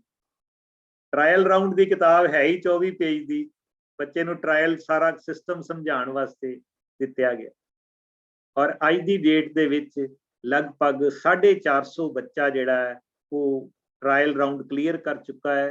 100-150 ਬੱਚਾ ਰਾਉਂਡ 2-3 ਵਿੱਚ ਪਹੁੰਚ ਗਿਆ ਹੈ ਤੇ ਅੱਜ ਹੀ ਰਾਉਂਡ 4 ਦੇ ਐਗਜ਼ਾਮ ਸ਼ੁਰੂ ਹੋ ਗਏ ਨੇ। 3 ਬੱਚੇ ਅੱਜ ਉਸ ਐਗਜ਼ਾਮ ਦੇ ਵਿੱਚ ਵੀ ਬੈਠੇ। ਯਾਨੀ ਇੱਕ ਤੋਂ ਬਾਅਦ ਇੱਕ ਰਾਉਂਡ ਵਿੱਚ ਬੱਚੇ ਕਿਤਾਬਾਂ ਪੜ੍ਹੀ ਚੱਲਣਗੇ। ਤੇ ਕਿਤਾਬਾਂ ਕਿਹੜੀਆਂ ਨੇ ਜਾਂ ਸਿਸਟਮ ਕੀ ਹੈ? ਫਿਕਸ਼ਨ ਵੀ ਹੈ, ਨਾਨ ਫਿਕਸ਼ਨ ਵੀ ਹੈ, ਬਾਇਓਗ੍ਰਾਫੀਜ਼ ਵੀ ਨੇ, ਮੈਮੋਇਰਸ ਵੀ ਨੇ, ਨੋਵਲਸ ਵੀ ਨੇ, ਸੈਲਫ ਹੈਲਪ ਬੁੱਕਸ ਵੀ ਨੇ, ਮੋਟੀਵੇਸ਼ਨਲ ਬੁੱਕਸ ਵੀ ਨੇ। ਕਿਤਾਬਾਂ ਸਾਰੀਆਂ ਇਹਨਾਂ ਵੱਲੋਂ ਦੱਸੀਆਂ ਜਾਂਦੀਆਂ ਨੇ ਤੇ ਕੁਐਸਚਨ ਜਿਹੜੇ ਉਹਨਾਂ ਦਾ ਐਗਜ਼ਾਮ ਹੁੰਦਾ ਸਾਰਾ ਆਨਲਾਈਨ ਹੈ, ਕਿਤੇ ਨਹੀਂ ਜਾਣਾ। ਉਹ ਆਨਲਾਈਨ ਉਹਨਾਂ ਦੇ ਕਲਾਸ ਤੇ ਲੈਵਲ ਦੇ ਨਾਲ ਹੋਏਗਾ ਤੇ ਕਿਤਾਬਾਂ ਪੰਜਾਬੀ ਇੰਗਲਿਸ਼ ਦੋਨਾਂ ਦੇ ਵਿੱਚ ਨੇ। ਫਿਲਹਾਲ 2 ਭਾਸ਼ਾਵਾਂ ਦਾ ਹੀ ਰੱਖਿਆ ਹੈ ਔਰ ਆਨਲਾਈਨ ਓਰਲ ਐਗਜ਼ਾਮ ਹੀ ਹੁੰਦਾ ਹੈ। ਲਿਖਤ ਹਾਲੀ ਨਹੀਂ ਸ਼ੁਰੂ ਕੀਤਾ, ਹਰੀ ਓਰਲ ਹੀ ਐਗਜ਼ਾਮ ਚੱਲਦਾ ਹੈ, ਪਰ ਹੌਲੀ ਹੌਲੀ ਲਿਖਤ ਵੀ ਇਹਦੇ ਵਿੱਚ ਸ਼ੁਰੂ ਕੀਤਾ ਜਾਏਗਾ।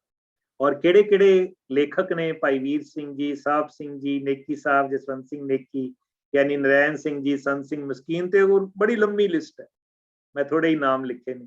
ਇਸ ਤਰ੍ਹਾਂ ਹੀ ਇੰਗਲਿਸ਼ ਦੇ ਵਿੱਚ APJ ਅਬਦੁਲ ਕਲਾਮ, ਪਾਲੋ ਕੋਇਲੋ, ਬਰੈਕ ਓਬਾਮਾ, ਰਸ਼ਮੀ ਬਾਂਸਲ, ਇਸ ਤਰ੍ਹਾਂ ਦੇ ਹੋਰ ਵੀ ਜਿਹੜੇ ਇੰਗਲਿਸ਼ ਦੇ ਸੈਲੀਬ੍ਰੇਟਿਡ ਬੁੱਕਸ ਐਂਡ ਆਥਰਸ ਨੇ, ਉਹਨਾਂ ਨਾਲ ਵੀ ਆਪਣੇ ਬੱਚਿਆਂ ਨੂੰ ਇੰਟਰੋਡਿਊਸ ਕਰਾਇਆ ਜਾ ਰਿਹਾ। ਇਸ ਤਰ੍ਹਾਂ ਹੀ ਸਿੱਖ ਮਿਸ਼ਨਰੀ ਕਾਲਜ ਦੀਆਂ ਕਿਤਾਬਾਂ SGPC ਦੀ ਪਬਲੀਕੇਸ਼ਨ ਵਿੱਚੋਂ, Guru Gobind Singh study circle, Sukrit trust ਤੇ ਹੋਰ ਵੀ ਜਿੱਥੋਂ ਵੀ ਵਧੀਆ ਬੁੱਕਸ ਮਿਲੀਆਂ ਨੇ। ਪਹਿਲੇ ਲੈਵਲ ਦੇ ਵਿੱਚ ਸਾਰਿਆਂ ਨੂੰ ਕਾਮਨ ਬੁੱਕਸ ਜਾਂਦੀਆਂ ਨੇ, ਸੈਕੰਡ ਲੈਵਲ ਤੇ ਕਸਟਮਾਈਜ਼ਡ ਜਾਂਦੀਆਂ ਨੇ। ਸਾਇੰਸ ਦਾ ਸਟੂਡੈਂਟ ਹੈ, ਉਹਨੂੰ ਕਿਹੜੀ ਦੇਣੀ ਹੈ, ਦੂਜਾ ਸਟੂਡੈਂਟ ਹੈ, ਉਹਨੂੰ ਕਿਹੜੀ ਦੇਣੀ ਹੈ, ਕਿਹੜੇ ਲੈਵਲ ਦਾ ਸਟੂਡੈਂਟ ਹੈ, ਕਿਸ ਤਰ੍ਹਾਂ ਦੇ ਸ਼ੌਂਕ ਰੱਖਣ ਵਾਲਾ ਹੈ, ਉਹਨੂੰ ਉਸ ਤਰ੍ਹਾਂ ਦੀਆਂ ਬੁੱਕਸ ਦੇ ਨਾਲ, ਉਸ ਤਰ੍ਹਾਂ ਦੇ ਲਿਟਰੇਚਰ ਦੇ ਨਾਲ ਇੰਟਰੋਡਿਊਸ ਕਰਨਾ ਹੈ। ਕੁਝ ਕਿਤਾਬਾਂ ਦੇ ਨਾਮ ਲਿਖੇ ਨੇ ਜਿਹੜੇ ਹੁਣ ਤੱਕ ਬੱਚੇ ਪੜ੍ਹ ਰਹੇ ਨੇ, ਲੈ ਰਹੇ ਨੇ।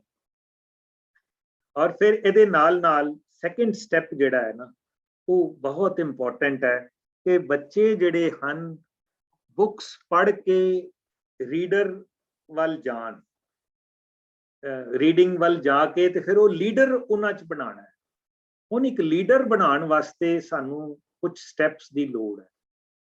ਆਪ ਸ਼ਾਇਦ ਜਾਣਦੇ ਹੋਵੋਗੇ ਜਿਹੜੇ ਐਕੈਡੈਮਿਕਸ ਨਾਲ ਜੁੜੇ ਨੇ, ਕਰੀਅਰ ਨਾਲ ਜੁੜੇ ਨੇ। ਪਹਿਲਾ ਕੰਮ ਹੈਗਾ SWOT,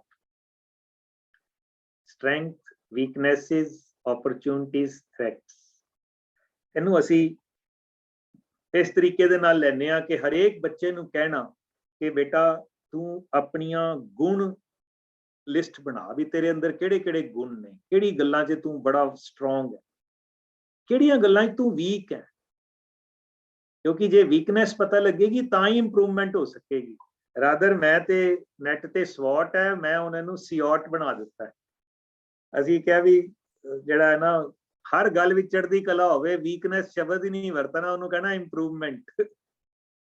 ਵੀ ਇਹ ਮੇਰੇ ਏਰੀਆਜ਼ ਥੀਸ ਰਿਕੁਆਇਰ ਇੰਪਰੂਵਮੈਂਟ। ਉਹ ਫॉर ਓਪਰਚੁਨਿਟੀਜ਼ ਵੀ ਅੱਗੋਂ ਕੀ ਮੈਨੂੰ ਓਪਰਚੁਨਿਟੀਜ਼ ਮਿਲੀਆਂ ਹੋਈਆਂ ਨੇ ਜਾਂ ਹੋਰ ਮੇਰੀ ਲਾਈਫ ਵਿੱਚ ਆ ਸਕਦੀਆਂ ਨੇ, ਤੇ ਥ੍ਰੈਟਸ ਕਿਹੜੀ ਮੁਸ਼ਕਿਲਾਂ ਮੈਨੂੰ ਆ ਸਕਦੀਆਂ। ਮਿਸਾਲ ਦੇ ਤੌਰ ਤੇ ਕੋਈ ਬੱਚੀ ਕਵੇ ਜੀ ਮੇਰੇ ਪੇਰੈਂਟਸ ਤੇ ਮੈਨੂੰ ਬਾਹਰ ਪੜ੍ਹਨ ਲਈ ਨਹੀਂ ਭੇਜਣਗੇ, ਮੈਨੂੰ ਇਹ ਥ੍ਰੈਟ ਹੈਗੀ ਹੈ, ਜਾਂ ਮੇਰੇ ਕੋਲ ਫਾਈਨਾਂਸ ਹੀ ਨਹੀਂ ਹੈਗਾ ਹੈ। ਸੋ ਇਹ ਚੀਜ਼ਾਂ ਲਈ ਅਸੀਂ ਕੋਸ਼ਿਸ਼ ਕਰ ਰਹੇ ਹਾਂ ਪਹਿਲਾਂ ਬੱਚਿਆਂ ਦਾ SWOT ਕਰਾਈਏ, SIOT ਕਰਾਈਏ, ਤਾਂ ਕਿ ਉਹਨਾਂ ਵਿੱਚ ਲੀਡਰਸ ਦੀ ਭਾਵਨਾ ਅਸੀਂ ਪੈਦਾ ਕਰ ਸਕੀਏ। ਔਰ ਸੈਕੰਡ ਕੰਮ ਇਮੀਡੀਏਟਲੀ ਨਾਲ ਸ਼ੁਰੂ ਕਰ ਦਿੱਤਾ ਹੋਇਆ ਹੈ, ਉਹ ਹੈ ਮਾਸਟਰ CV। ਵੈਸੇ ਸਾਰੇ CV ਬਣਾਉਂਦੇ ਨੇ, ਅਸੀਂ MCV ਬਣਾਉਣਾ ਸ਼ੁਰੂ ਕੀਤਾ ਹੈ, ਕਿਉਂਕਿ ਸਟਰੈਂਥਸ ਪਤਾ ਲੱਗ ਗਈਆਂ ਤੇ ਤੁਸੀਂ ਆਪਣਾ ਸਾਰਾ ਕੁਝ ਪ੍ਰਾਇਮਰੀ ਤੋਂ ਲੈ ਕੇ ਗ੍ਰੈਜੂਏਸ਼ਨ, ਪੋਸਟ ਗ੍ਰੈਜੂਏਸ਼ਨ ਲੈਵਲ ਤੱਕ, ਜਾਂ ਜੇ 10ਵੀਂ 11ਵੀਂ ਦਾ ਬੱਚਾ ਹੈ ਉਹਨੂੰ ਵੀ ਕਹਿੰਦੇ ਆ CV ਬਣਾ, ਤੇ ਜਿਹੜੇ ਫੀਲਡ ਦੀ ਤੂੰ ਜਾ ਰਿਹਾ ਆਪਣੇ ਤੋਂ 4 ਸਾਲ 5 ਸਾਲ ਦੇ ਵਾਲੇ ਦਾ CV ਦੇਖ, ਵੀ 5 ਸਾਲਾਂ ਬਾਅਦ ਤੇਰੇ CV ਵਿੱਚ ਵੀ ਇਹ ਚੀਜ਼ਾਂ ਆਣੀਆਂ ਚਾਹੀਦੀਆਂ। ਉਹਦੇ ਨਾਲ ਕੀ ਹੈ, ਉਹਨੂੰ ਇੱਕ ਕਰੀਅਰ ਰੋਡ ਮੈਪ ਮਿਲ ਜਾਂਦਾ ਹੈ। MCV ਦੇ ਨਾਲ ਅਸੀਂ ਸ਼ੁਰੂ ਕਰਤਾ MCR, ਹਰ ਬੱਚਾ ਬਣਾਏ ਮਾਈ ਕਰੀਅਰ ਰੋਡ ਮੈਪ। ਮੈਂ 2 ਹਫ਼ਤੇ ਪਹਿਲਾਂ ਕੁਝ ਬੱਚਿਆਂ ਨੂੰ ਕਰਾਇਆ ਤੇ ਉਹਨਾਂ ਨੇ ਬੜੇ ਕਮਾਲ ਦਾ ਰੋਡ ਮੈਪ ਬਣਾਇਆ ਕਿ ਮੈਂ ਹੁਣ ਮੇਰੇ ਕੋਲ ਇਹ ਡਿਗਰੀ ਕਰ ਰਿਹਾ, 2 ਸਾਲ ਬਾਅਦ ਮੇਰੇ ਕੋਲ ਇਹ 5 ਆਪਸ਼ਨਸ ਹੋਣਗੀਆਂ। ਜੇ ਪਹਿਲੀ ਆਪਸ਼ਨ ਵੱਲ ਲਿੱਤੀ ਤੇ ਫਿਰ ਮੈਂ ਇੱਧਰ ਜਾਵਾਂਗਾ, ਤੇ ਉੱਥੇ ਮੈਨੂੰ ਨਹੀਂ ਹੋਇਆ ਤੇ ਮੈਂ ਦੂਸਰੀ ਆਪਸ਼ਨ ਲਾਵਾਂਗਾ, ਉੱਥੇ ਮੈਂ ਇੱਥੇ ਜਾ ਪਾਵਾਂਗਾ। ਸੋ ਇੱਕ ਰੋਡ ਮੈਪ ਆਪਣੇ ਮਨ ਦੇ ਵਿੱਚ ਬਣਾ ਲੈਣਾ ਤੇ ਫਲੈਕਸੀਬਿਲਿਟੀ ਰੱਖਣੀ। ਇਹ ਫਲੈਕਸੀਬਿਲਿਟੀ ਸ਼ਬਦ ਬੜਾ ਇੰਪੋਰਟੈਂਟ ਹੈ ਕਿ ਕਿਹੜਾ ਕੰਮ ਕਿਵੇਂ ਕਰਨਾ ਹੈ। ਸੋ ਇਹਦੇ ਲਈ ਇਹ ਕੁਝ ਸਟੈਪਸ ਅਸੀਂ ਨਾਲ ਸ਼ੁਰੂ ਕੀਤੇ ਨੇ ਤਾਂ ਕਿ ਅਸੀਂ ਆਪਣੇ ਬੱਚਿਆਂ ਨੂੰ ਪ੍ਰੇਰਨਾ ਕਰ ਸਕੀਏ। ਔਰ ਇਹ ਗੁਰੂ ਪਿਆਰਿਓ ਬੜੀ ਇੰਪੋਰਟੈਂਟ ਗੱਲ ਕਿ internet is a great leveller. Leveller ਹੁੰਦਾ ਜਿਹੜਾ ਲੈਵਲ ਕਰਦੇ ਉੱਚੀ ਸੀ ਨੀਵੀਂ ਥਾਂ। ਮੈਂ ਹੁਣ ਕਹਿਣਾ ਸ਼ੁਰੂ ਕੀਤਾ ਕਿ ਪੰਜਾਬ ਦੇ ਪਿੰਡ ਵਿੱਚ, ਲੁਧਿਆਣੇ ਸ਼ਹਿਰ, ਚੰਡੀਗੜ੍ਹ, ਦਿੱਲੀ ਤੇ ਬੰਬੇ ਸੇਮ ਗੂਗਲ ਖੁੱਲਦਾ ਹੈ।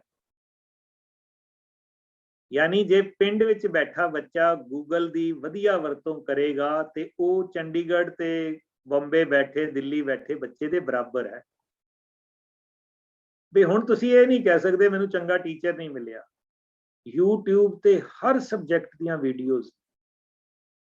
ਮੈਂ ਤੇ ਬੱਚਿਆਂ ਨੂੰ ਮਜ਼ਾਕ ਨਾਲ ਕਹਿਣਾ ਹੁੰਦਾ ਵੀ ਗੂਗਲ ਅੰਕਲ ਤੇ YouTube ਆਂਟੀ, ਬਈ ਇਹਦੇ ਨਾਲ ਵਧੀਆ ਪਿਆਰ ਪਾ ਲਓ। ਪਰ ਧਿਆਨ ਕਿਹੜੀ ਗੱਲ ਦਾ ਰੱਖਣਾ ਹੈ ਕਿ ਜੇ ਤੁਸੀਂ ਇੰਟਰਨੈਟ ਦੀ ਗਲਤ ਵਰਤੋਂ ਕਰੋਗੇ, ਇਹ ਤੁਹਾਨੂੰ ਤਬਾਹ ਕਰ ਦੇਗੀ, ਜਿਹੜੀ ਇਸ ਵੇਲੇ ਪੰਜਾਬ ਵਿੱਚ ਕੀਤੀ ਜਾ ਰਹੀ ਹੈ। ਮੈਂ ਇਸ ਵੇਲੇ ਵਿਸ਼ੇ ਤੋਂ ਵੱਖਰਾ ਦੂਰ ਚਲਾ ਜਾਵਾਂਗਾ। ਜੇ ਅੰਕੜੇ ਦੇਈਏ ਵੀ ਪੰਜਾਬ ਦੇ ਲੋਕ ਗੂਗਲ ਤੇ ਕੀ ਸਰਚ ਕਰਦੇ ਨੇ, YouTube ਤੇ ਕਿਹੜੀ ਵੀਡੀਓਜ਼ ਦੇਖਦੇ ਨੇ, ਦੁਖਦਾਈ ਅੰਕੜੇ ਨੇ ਉਹ।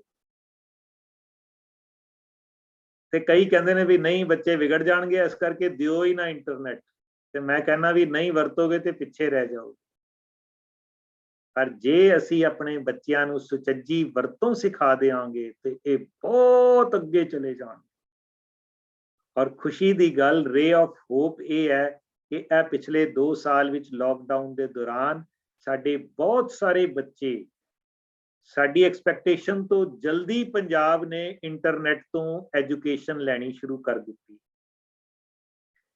ਜਿਸ ਦਿਨ ਪਹਿਲੀ ਵਾਰੀ 22 ਮਾਰਚ 20 ਨੂੰ ਲਾਕਡਾਊਨ ਲੱਗਾ ਸੀ, 24 ਮਾਰਚ ਨੂੰ ਕਲਾਸਾਂ ਸ਼ੁਰੂ ਹੋ ਗਈਆਂ ਸੀ ਆਨਲਾਈਨ, 2 ਦਿਨ ਤੋਂ ਬਾਅਦ ਹੀ। ਔਰ ਖੋਜ ਕਰਦੇ ਕਰਦੇ ਉਹ ਕਲਾਸਾਂ 105 ਕਲਾਸਾਂ ਸਵੇਰੇ ਸ਼ਾਮ ਲੱਗਣੀਆਂ ਸ਼ੁਰੂ ਹੋ ਗਈਆਂ, ਲਗਾਤਾਰ ਚੱਲੀਆਂ। ਔਰ ਉਸ ਤੋਂ ਬਾਅਦ ਫਿਰ ਸਾਰੀਆਂ ਸੰਸਥਾਵਾਂ ਨੇ ਸ਼ੁਰੂ ਕਰਤੀਆਂ। ਔਰ ਮੈਂ ਤੇ ਵਧਾਈ ਦਿਆਂਗਾ ਵੀਰ ਹਰਜੀਤ ਸਿੰਘ ਜੀ ਨੂੰ ਤੇ ਸਿੱਖ ਮਿਸ਼ਨਰੀ ਕਾਲਜ ਦੀ ਸਾਰੀ ਟੀਮ ਨੂੰ, ਇਹ ਰੋਜ਼ ਹੀ ਹੁਣ ਕਲਾਸ ਲੱਗ ਰਹੀ ਹੈ ਜੀ। ਕਮਾਲ ਦੀ ਗੱਲ ਕਿ ਚੈਲੰਜ ਆਇਆ, ਇਹ ਨਹੀਂ ਵੀ ਅਸੀਂ ਘਰਾਂ 'ਚ ਬਹਿ ਗਏ। ਰਾਦਰ ਮੈਂ ਕਹਿੰਦਾ ਵੀ ਇਸ ਚੈਲੰਜ ਨਾਲ ਤੇ ਅਸੀਂ ਜ਼ਿਆਦਾ ਵਧੀਆ ਹੋ ਗਏ ਜੀ। ਇੰਨੀਆਂ ਕਲਾਸਾਂ ਤੇ ਰੋਜ਼ ਲਾ ਹੀ ਨਹੀਂ ਸਕਦੇ ਸੀ ਆਪਾਂ, ਫਿਜ਼ੀਕਲ ਜਾਣਾ ਔਖਾ ਸੀ।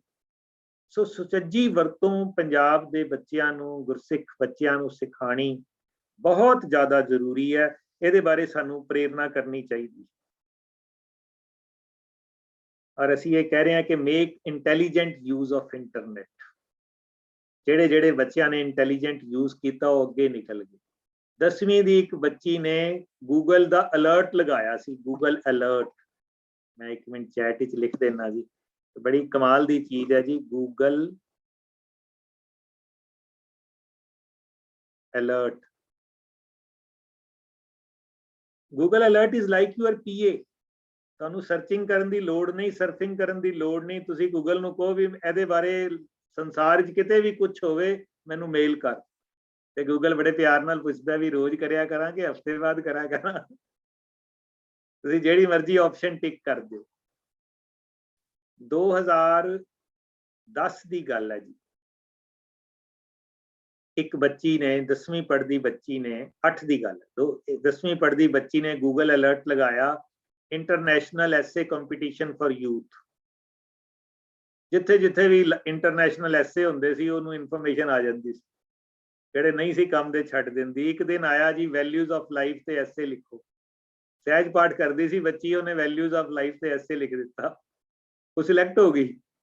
ਈਮੇਲ ਆ ਗਈ ਵੀ ਤੁਹਾਨੂੰ ਅਮਰੀਕਾ ਬੁਲਾਇਆ ਤੇ ਖਰਚਾ ਸਾਰਾ ਅਸੀਂ ਦਿਆਂਗੇ। ਉਹ ਇਹੀ ਸੋਚਦੇ ਰਹੇ ਕਿਤੇ ਧੋਖਾ ਨਾ ਹੁੰਦਾ ਹੋਵੇ। ਪਰ ਚਲੋ ਲੰਮੀ ਗੱਲ ਸੰਖੇਪ ਕਰੀਏ, ਅਲਟੀਮੇਟਲੀ ਉਹ ਤੇ ਉਹਦੇ ਪਾਪਾ 2 ਜਣੇ 5 ਦਿਨ ਅਮਰੀਕਾ ਘੁੰਮ ਕੇ ਆਏ, ਉਹਨਾਂ ਦਾ ਕਾਨਫਰੰਸ ਅਟੈਂਡ ਕਰਕੇ ਆਏ, ਸਾਰਾ ਉਹਨਾਂ ਦੇ ਖਰਚੇ। ਕਿਉਂ? ਕਿਉਂਕਿ ਇੰਟਰਨੈਟ ਦੀ ਇੰਟੈਲੀਜੈਂਟ ਵਰਤੋਂ ਕੀਤੀ।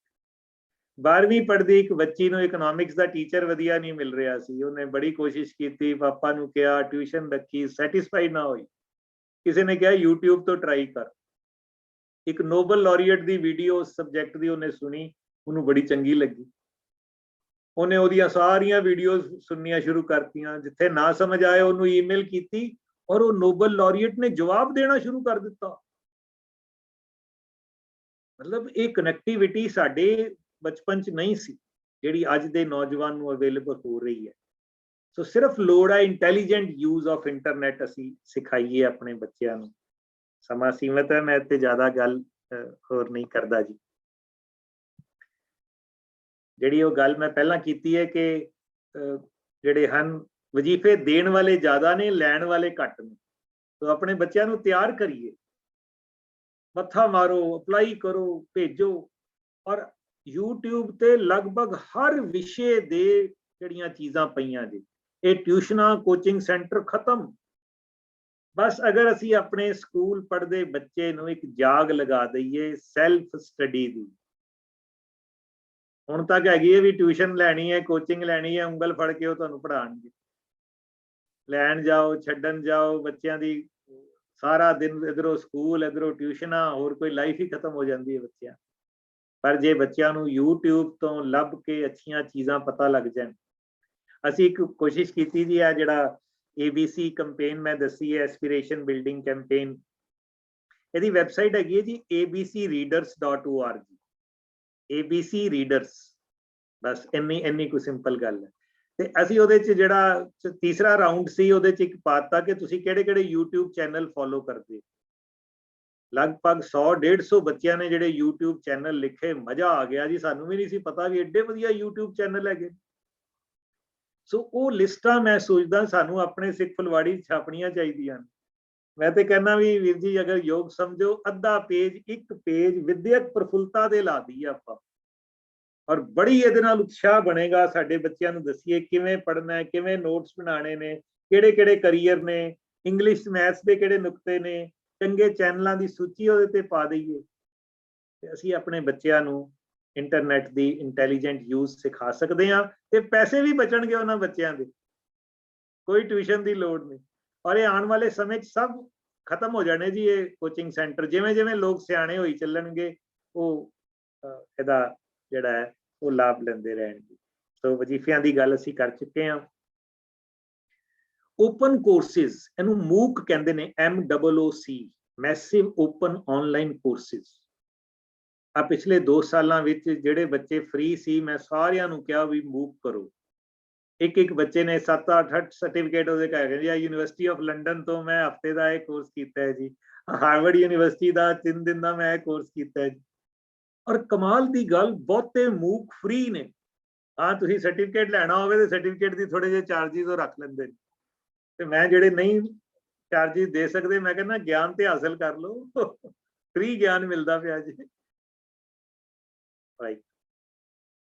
ਸੋ ਸੁਚੱਜੀ ਵਰਤੋਂ ਸਿਖਾਣੀ ਜ਼ਰੂਰੀ ਹੈ। ਹਾਂਜੀ, ਇਹ ਮੂਕ ਦਾ ਆ ਗਿਆ, ਹਾਰਵਰਡ ਯੂਨੀਵਰਸਿਟੀ, ਐਡੈਕਸ, ਇੰਡੀਆ ਗਵਰਨਮੈਂਟ ਨੇ ਵੀ ਸਵਯੰ ਲਾਂਚ ਕਰ ਦਿੱਤਾ ਹੈ ਤੇ ਇਹਦੇ ਤੇ ਵੀ ਆਪਾਂ ਆਪਣੇ ਬੱਚਿਆਂ ਨੂੰ ਪ੍ਰੇਰਨਾ ਕਰ ਸਕਦੇ ਹਾਂ ਕਿ ਉਹ ਮੈਕਸਿਮਮ ਮੂਕਸ ਕਰਨ। ਔਰ ਸਾਡੇ ਹੁਣ ਧਰਮ ਦੇ ਖੇਤਰ 'ਚ ਮੈਂ ਸੋਚਦਾ ਇਹ 5 ਕੰਮ ਸਾਨੂੰ ਕਰਨ ਦੀ ਲੋੜ ਹੈ ਆਪਣੇ ਬੱਚਿਆਂ ਦੀ ਵਿਦਿਅਕ ਪ੍ਰਫੁੱਲਤਾ ਵਾਸਤੇ। ਕਰੀਅਰ ਗਾਈਡੈਂਸ ਕਰੀਏ, 10ਵੀਂ ਤੋਂ ਬਾਅਦ ਕੀ ਕਰਨਾ ਹੈ, 12ਵੀਂ ਤੋਂ ਬਾਅਦ ਕੀ ਕਰਨਾ ਹੈ, ਕਿਹੜੇ ਕਾਲਜ, ਕਿੱਥੇ ਵਧੀਆ ਚੀਜ਼ਾਂ ਨੇ, ਸਾਡੇ ਕੋਲ ਇਹਦੇ ਐਕਸਪਰਟ ਹੋਣੇ ਚਾਹੀਦੇ ਨੇ ਕੌਮੀ ਤੌਰ ਤੇ। ਫਿਰ ਕੋਚਿੰਗ ਦਈਏ ਵੀ ਤੇ ਗਾਈਡ ਵੀ ਕਰੀਏ ਵੀ, YouTube ਤੋਂ ਇਹ ਲਓ, ਇੱਥੋਂ ਜਾਣਕਾਰੀ ਲਓ। ਤੇ ਜਿਹੜੇ ਜ਼ਿਆਦਾ ਵੱਡਾ ਨਹੀਂ ਪੜ੍ਹ ਸਕਦੇ ਉਹਨਾਂ ਨੂੰ ਇਗਨੋਰ ਨਾ ਕਰੀਏ, ਉਹਨਾਂ ਨੂੰ ਵੋਕੇਸ਼ਨਲ ਟ੍ਰੇਨਿੰਗਸ ਦੀ, ਛੋਟੇ ਛੋਟੇ ਕਿੱਤਿਆਂ ਦੀ ਟ੍ਰੇਨਿੰਗ ਦੀ। ਤੇ ਜਿਹੜੇ ਪੜ੍ਹ ਚੁੱਕੇ ਨੇ, ਟ੍ਰੇਨਿੰਗ ਲੈ ਚੁੱਕੇ ਨੇ, ਉਹਨਾਂ ਨੂੰ ਸੈਲਫ ਹੈਲਪ ਪ੍ਰੋਜੈਕਟ ਸ਼ੁਰੂ ਕਰਾਈਏ। ਗੁਰੂ ਪਿਆਰਿਓ, ਇਹਦਾ ਇੱਕ ਬੜਾ ਕਮਾਲ ਦਾ ਮਾਡਲ ਲੁਧਿਆਣੇ ਦਾ, ਮੈਂ ਇੱਥੇ 2 ਬੱਚਿਆਂ ਨੂੰ ਜਾਣਦਾ। 2011 ਦੇ ਵਿੱਚ ਉਹਨਾਂ ਨੇ ਆਪਣੀ ਗ੍ਰੈਜੂਏਸ਼ਨ ਪੂਰੀ ਕੀਤੀ ਤੇ ਕਹਿੰਦੇ ਜੀ ਅਸੀਂ ਕੋਈ ਕੰਮ ਕਰਨਾ ਹੈ। ਮੈਨੂੰ ਯਾਦ ਆ ਗਿਆ ਉਹਨਾਂ 'ਚ ਇੱਕ ਨੌਜਵਾਨ ਜਿਹੜਾ ਹੈ ਨਾ, ਇਹਨਾਂ ਤੋਂ ਬਿਨਾਂ ਇੱਕ ਨੌਜਵਾਨ ਇੱਕ ਦਿਨ ਸਾਡੇ ਘਰ ਆਇਆ ਤੇ ਕਹਿੰਦਾ ਵੀਰ ਜੀ ਮੈਂ ਆਂਦੀ ਵਾਰੀ ਨਾ ਦੁੱਖ ਨਿਵਾਰਨ ਸਾਹਿਬ ਮੱਥਾ ਟੇਕ ਕੇ ਆਇਆ ਤੇ ਮੇਰਾ ਮਨ ਬੜਾ ਖਰਾਬ ਹੋ ਗਿਆ। ਮੈਂ ਕਿਹਾ ਗੁਰਦੁਆਰੇ ਜਾ ਕੇ ਮਨ ਕਿਉਂ ਖਰਾਬ ਹੋ ਗਿਆ? ਕਹਿੰਦੇ ਜੀ ਉੱਥੇ ਗੋਲਕ ਗਿਣਦੇ ਪਏ ਸੀ। ਮੈਂ ਜੀ ਗੋਲਕ ਗਿਣਦੇ ਪਏ ਸੀ, ਤੇਰਾ ਮਨ ਕਿਉਂ ਖਰਾਬ ਹੋ ਗਿਆ? ਕਹਿੰਦਾ ਜੀ ਮੈਨੂੰ ਜੇ 10,000 ਮਿਲ ਜਾਣ ਨਾ, ਲੋਨ ਮਿਲ ਜਾਏ ਤੇ ਮੈਂ ਆਪਣਾ ਕਾਰੋਬਾਰ ਸ਼ੁਰੂ ਕਰ ਸਕਦਾ, ਤੇ ਮੈਂ ਸੋਚਦਾ ਵੀ ਇਹ ਗੁਰਦੁਆਰਿਆਂ ਵਾਲੇ ਕੋਲ ਇੰਨੇ ਪੈਸੇ ਨੇ ਕਿ ਮੈਨੂੰ ਦੇ ਨਹੀਂ ਸਕਦੇ 10,000। ਮੈਨੂੰ ਉਸ ਨੌਜਵਾਨ ਦੀ ਗੱਲ ਤੋਂ ਆਈਡੀਆ ਆਇਆ ਵੀ ਸੱਚਮੁੱਚ ਸਾਨੂੰ ਇੱਧਰ ਕੰਮ ਕਰਨ ਦੀ ਲੋੜ ਹੈ। ਪਰ ਮੈਂ ਦੱਸ ਰਿਹਾ ਸੀ 2011 ਦੇ ਵਿੱਚ 2 ਨੌਜਵਾਨ ਜਿਨ੍ਹਾਂ ਨੇ ਗ੍ਰੈਜੂਏਸ਼ਨ ਕੀਤੀ ਸੀ ਕਹਿੰਦੇ ਅਸੀਂ ਆਪਣਾ ਕੰਮ ਕਰਨਾ। ਸਾਡੇ ਇੱਥੇ 2-3 ਵੀਰਾਂ ਨੇ ਰਲ ਕੇ ਉਹਨਾਂ ਨੂੰ 1.5 ਲੱਖ ਰੁਪਈਆ ਲੋਨ ਦੇ ਦਿੱਤਾ ਬਿਨਾਂ ਇੰਟਰਸਟ ਦੇ। ਤੇ ਗੁਰੂ ਪਿਆਰਿਓ, ਅੱਜ ਉਹ ਦੋਨੋਂ ਬੱਚਿਆਂ ਦੀ ਬਿਜ਼ਨਸ ਦੀ ਟਰਨਓਵਰ 15 ਕਰੋੜ ਤੋਂ ਵੱਧ ਜੇ 10 ਸਾਲਾਂ ਦੇ ਵਿੱਚ। ਸਾਡੇ ਤੋਂ ਵਧੀਆ ਗੱਡੀਆਂ ਉਹਨਾਂ ਨੇ ਰੱਖ ਲਈਆਂ। ਗੁਰਮਤ ਸੀ, ਨੀਅਤ ਨੇਕ ਸੀ, ਗਾਈਡੈਂਸ ਠੀਕ ਮਿਲ ਗਈ ਤੇ ਉਹ ਸਾਡੇ ਪੈਸੇ ਦੇ 1.5 ਲੱਖ ਮੋੜ ਦਿੱਤਾ, ਪਤਾ ਨਹੀਂ ਕਿੰਨਾ ਹੀ ਹੋਰ ਦਸਵੰਧ ਦੇ ਦਿੱਤਾ। ਮੈਂ ਕਹਿੰਦਾ ਇਸ ਮਾਡਲ ਨੂੰ ਸਾਡੇ ਹਰ ਗੁਰਦੁਆਰੇ, ਹਰ ਮਹੱਲੇ, ਹਰ ਸੰਸਥਾ ਦੇ ਵਿੱਚ ਪਪੂਲਰ ਕਰਨ ਦੀ ਲੋੜ। ਸਿਰਫ ਹੈ ਕਿ ਜੈਨੂਅਨ ਬੱਚਿਆਂ ਦੀ ਭਾਲ ਹੋਵੇ ਤੇ ਉਹਨਾਂ ਦਾ ਜੈਨੂਅਨ ਠੀਕ ਫੋਲੋ ਅਪ ਹੋਵੇ, ਤਾਂ ਕਿ ਜਿਹੜੇ ਕੋਈ ਲੈ ਕੇ ਫਿਰ ਨਾ ਦੇਣ ਜਾਂ ਉਜਾੜ ਦੇਣ, ਉਹਦੇ ਨਾਲ ਫਿਰ ਸਾਡੇ ਮਨ ਖਰਾਬ ਹੋ ਜਾਂਦੇ ਨੇ। ਤੇ ਲਾਸਟ ਜਿਹੜੀ ਗੱਲ ਹੈ ਪਲੇਸਮੈਂਟ ਸਰਵਿਸਿਜ਼, ਇਹਦੇ ਬਾਰੇ ਸਾਨੂੰ ਧਿਆਨ ਕਰਨ ਦੀ ਲੋੜ ਹੈ। ਮੈਂ ਬੱਚਿਆਂ ਨੂੰ ਕਹਿਣਾ ਵੀ ਹੁਣ ਸਿੰਗਲ ਟ੍ਰੈਜੈਕਟਰੀ ਕਰੀਅਰਸ ਖਤਮ ਹੋ ਗਏ। ਮੈਂ 1990 ਚ ਯੂਨੀਵਰਸਿਟੀ ਲੱਗਾ ਤੇ ਆ ਹੁਣ ਰਿਟਾਇਰ ਹੋ ਜਾਣਾ ਥੋੜੇ ਸਮੇਂ ਬਾਅਦ।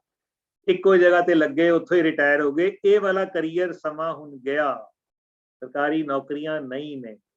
ਹੁਣ ਟਾਈਮ ਆ ਗਿਆ ਪੋਰਟਫੋਲੀਓ ਕਰੀਅਰਸ, ਜੋ ਵਿਦੇਸ਼ਾਂ ਵਿੱਚ ਬਹੁਤੇ ਲੋਕ ਕਰਦੇ ਨੇ। ਸਵੇਰੇ 2 ਘੰਟੇ ਕਿਤੇ ਕੰਮ, 4 ਘੰਟੇ ਦੁਪਹਿਰੇ ਕਿਤੇ ਕੰਮ, ਸ਼ਾਮੀ ਕਿਤੇ ਕੰਮ। ਅਲੱਗ-ਅਲੱਗ ਪੋਰਟਫੋਲੀਓ ਬਣਾਉਣੇ ਪੈਣਗੇ, ਅਲੱਗ-ਅਲੱਗ ਸਕਿੱਲਸ ਹਾਸਲ ਕਰਨੀਆਂ ਪੈਣਗੀਆਂ। ਅਸੀਂ ਇੱਕ ਸਲੋਗਨ ਦਿੱਤਾ ਹੈ, ਸਕਿੱਲਸ ਨਾਟ ਸਰਟੀਫਿਕੇਟਸ। ਡਿਗਰੀਆਂ ਤੇ ਜ਼ੋਰ ਨਾ ਦੇਵੋ, ਕੰਮ ਕਰਨ ਦੀ ਗੁਣ ਮੁਹਾਰਤ ਹਾਸਲ ਕਰੋ। ਜਿਨ੍ਹਾਂ ਕੋਲ ਸਕਿੱਲਸ ਨੇ ਉਹ ਅੱਗੇ ਵਧਣਗੇ, ਬਾਕੀ ਪਿੱਛੇ ਰਹਿ ਜਾਣਗੇ। ਲਾਈਫ ਲੌਂਗ ਲਰਨਿੰਗ ਦੀ ਆਪਾਂ ਗੱਲ ਕਰ ਚੁੱਕੇ ਹਾਂ ਜੀ। ਸੋ ਸੋਨੇ ਦੀਆਂ ਇਮਾਰਤਾਂ ਬਣਾਉਣ ਨਾਲੋਂ ਸੋਨੇ ਵਰਗੇ ਗੁਰਸਿੱਖ ਤਿਆਰ ਕਰੀਏ। ਜਿਹੜੀਆਂ ਬਣ ਗਈਆਂ ਮੁਬਾਰਕ ਨੇ ਭਾਈ, ਬੜੀ ਮਿਹਨਤ ਕੀਤੀ, ਉਹਨਾਂ ਦਾ ਵੀ ਧੰਨਵਾਦ। ਪਰ ਹੁਣ ਜਿਹੜਾ ਹੈ ਅਸੀਂ ਸੋਨੇ ਵਰਗੇ ਗੁਰਸਿੱਖ ਤਿਆਰ ਕਰਨ ਦੇ ਉੱਤੇ ਅਸੀਂ ਜ਼ੋਰ ਪਾਈਏ। ਜੇ ਅਸੀਂ ਆਪਣੇ ਬੱਚਿਆਂ ਤੇ ਉਹਨਾਂ ਦੇ ਵਿੱਚ ਇਹ ਇੱਛਾ ਪੈਦਾ ਕਰਾਂਗੇ ਵੀ ਨੋਬਲ ਪ੍ਰਾਈਜ਼ ਜਿੱਤਣਾ ਹੈ ਤੇ ਇਹੋ ਜਿਹੀ ਮਿਹਨਤ ਕਰਨੀ ਹੈ, ਜਿੰਨਾ ਵੱਡਾ ਨਿਸ਼ਾਨਾ ਰੱਖ ਦਾਂਗੇ ਸਾਡੇ ਬੱਚੇ ਓਨਾ ਵੱਡਾ ਅੱਗੇ ਚਲੇ ਜਾਣ। ਤੇ ਜੇ ਗੁਰੂ ਪਿਆਰਿਓ ਨਹੀਂ ਕਰਾਂਗੇ ਤੇ ਫਿਰ ਮੈਂ ਲਾਸਟ ਤੇ ਇੱਕ ਚੇਤਾਵਨੀ ਦੇ ਰਿਹਾ ਕਿ heads down generation is coming, ਜਿਹਦਾ ਸਿਰ ਨੀਵਾਂ ਹੀ ਰਹੇਗਾ।